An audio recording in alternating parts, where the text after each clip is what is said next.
Hello students, I hope you are all fine and in good health. In this audio presentation, I will be discussing the fourth chapter from Hornbill. The name of the chapter is Landscape of the Soul. It is written by Natale Toveroy. So, dear students, let's start. The very first line. A wonderful old tale is told about the painter Wu Dozi who lived in the 8th century. His last painting was a landscape commissioned by the Tang Emperor Wangzong to decorate a palace wall. Wu Daozi, one of the most famous Chinese painter of the 8th century, he was being commissioned by the Chinese Emperor Wangzong to paint a landscape. The master had hidden his work behind a screen so only the emperor would see it. For a long while, the emperor admired the wonderful scene, discovering forests, high mountains, waterfalls, clouds floating in an immense sky, men on hilly paths, birds in flight. So the painting was completed, and then Wu Daozi invited the Chinese Emperor Wangzong to appreciate the painting. After seeing the painting, the Chinese emperor could actually identify the forest, the high mountains, the waterfalls, clouds floating in the sky, men on hilly paths, birds in flight. All the pictorial beauty are present in that particular landscape that was painted by Wu Dozi. Look, sir, said the painter, in this cave at the foot of the mountain dwells a spirit. The painter clapped his hands, and the entrance to the cave opened. All of a sudden, Wu Dozi told the Chinese emperor that in this cave at the foot of the mountain there lives a spirit. Actually, dear students, the meaning of dwells is lives a spirit. And after that, he clapped his hands, and the entrance to the cave opened. The inside is splendid, beyond anything words can convey. After Wu Daozi clapped his hands, the door to the cave had opened. Inside it was very beautiful. It was aesthetic beauty all around. The inside is splendid or beautiful, magnificent, you can say, beyond anything words can convey. It is pretty hard to describe the aesthetic beauty or the interior beauty of the cave. It is beyond words to describe it. Please let me show your majesty the way. The painter entered the cave, but the entrance closed behind him, and before the astonished emperor could move or utter a word, the painting had vanished from the wall. Not a trace of Wu Dozi's brush was left, and the artist was never seen again in this world. Mysteriously, Wu Daozi disappeared after entering the cave. After that, when he entered the cave, the walls of the cave closed behind him. And after that, under mysterious circumstances, as I told you all, dear students, Wu Dozi was never seen again. Such stories played an important part in China's classical education. The books of Confucius and Zhuangzi are full of them. Now, Confucius and Zhuangzi are men of letters, philosophical people. Now, in their books, references of Wu Daozi can be seen, and not only that, even in China's classical education, Wu Daozi's art and research related with his art are very much prominent. So I repeat this line, dear students, the books of Confucius and Zhuangzi are full of them. They helped the master to guide his disciple in the right direction. Now those books, the books written by Confucius and Zhuangzi, they actually play a very massive role in China's classical education. They help the disciple, or rather to say, the followers of China's classical art and culture to follow the right direction. Beyond the anecdote, they are deeply revealing of the spirit in which art was considered.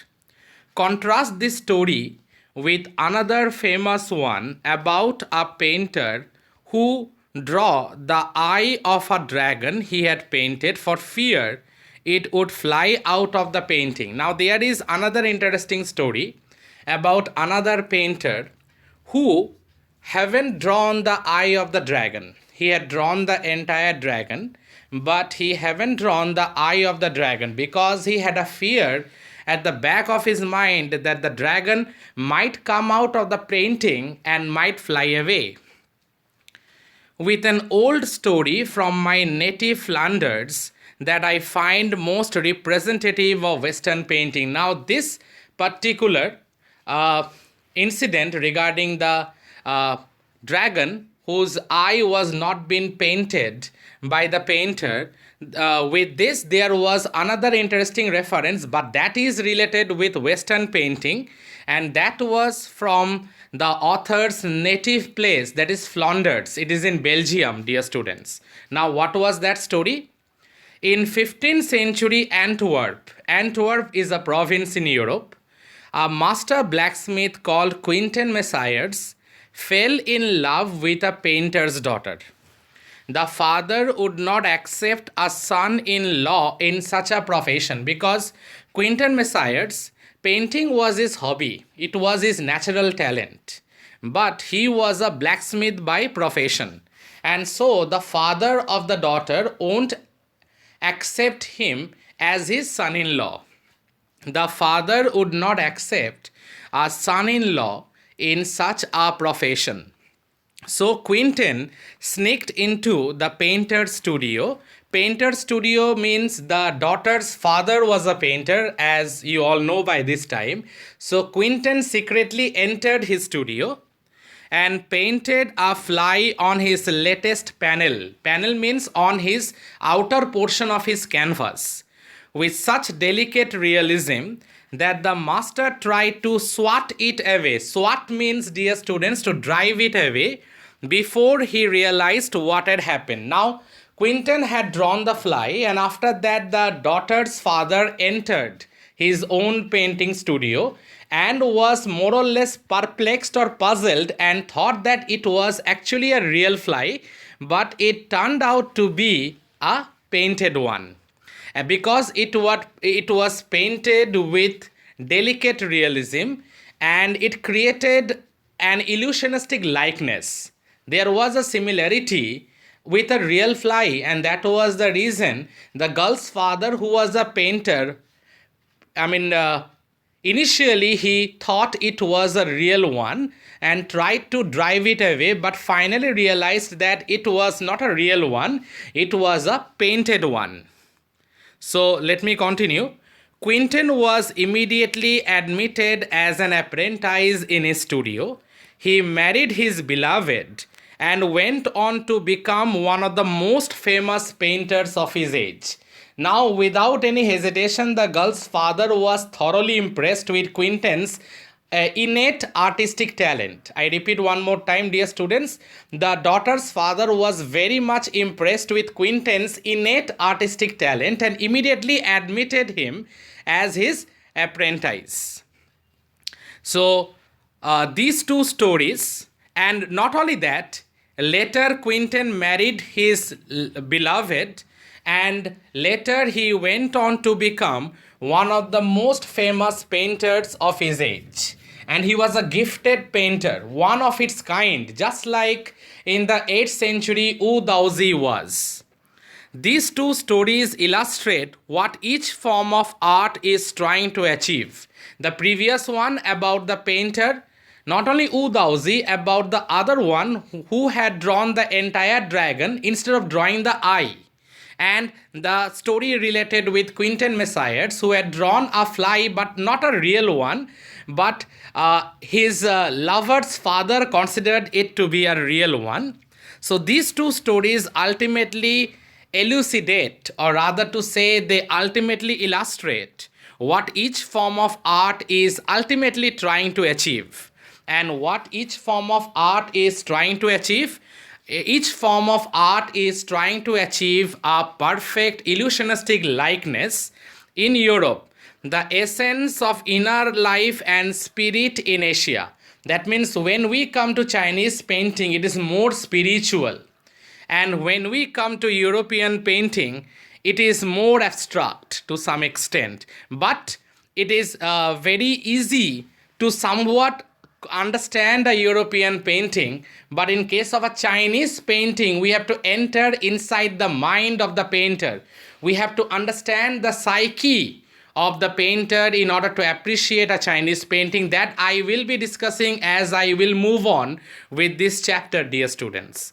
Now I am moving on to the next paragraph.